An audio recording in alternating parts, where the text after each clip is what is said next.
1707 दिल्ली के महलों में सन्नाटा छाया था। औरंगजेब की डेथ हो चुकी थी। मुगल पावर अब सिर्फ एक धुआं बन चुकी थी और उस धुएं के पीछे से निकल रहा था एक नया शिकारी, ईस्ट इंडिया कंपनी।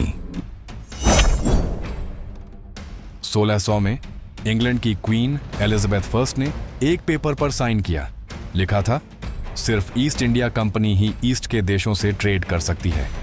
बस इस एक पेपर ने इंडिया की तकदीर बदल दी।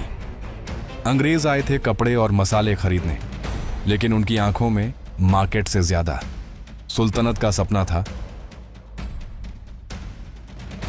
बंगाल का यंग नवाब सिराज उद दौला कह रहा था, मेरी लैंड पर कोई फोर्ट नहीं बनेगा।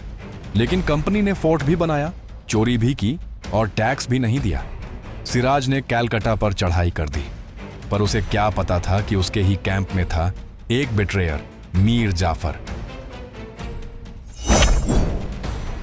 1657 प्लासी की लड़ाई।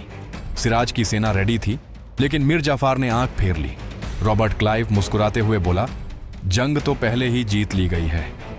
सिराज हार गया और इंडिया में ब्रिटिश रूल की नींव रख दी गई। साल 1865 में मुगल एम्परर ने कंपनी को बंगाल की दीवानी दे दी। अब तुम टैक्स कलेक्ट करोगे। कंपनी खुश थी, अब इंग्लैंड से गोल्ड लाने की जरूरत नहीं। अब इंडिया का पैसा इंडिया को लूटने में ही लगेगा। साउथ में एक शेर घूम रहा था, टीपू सुल्तान। उसने कहा, ये मिट्टी, ये हवा तुम्हारे लिए नहीं बनी। फ्रेंच की हेल्प से अपनी आर्मी को मॉडर्न बनाया, स्पाइसेस की सप्लाई रोकी, ब्रिटिश की नाक में दम कर दिया। लेकिन 1799 में श्रीरंगापट्टनम में टीपू तलवार चलाते हुए शहीद हो गया। डॉक्ट्रिन ऑफ लैप्स, डलहौजी की चाल, वारिस नहीं राज्य हमारा। झांसी की रानी उठी, मैं अपनी झांसी नहीं दूंगी। सोल्जर्स भड़क उठे।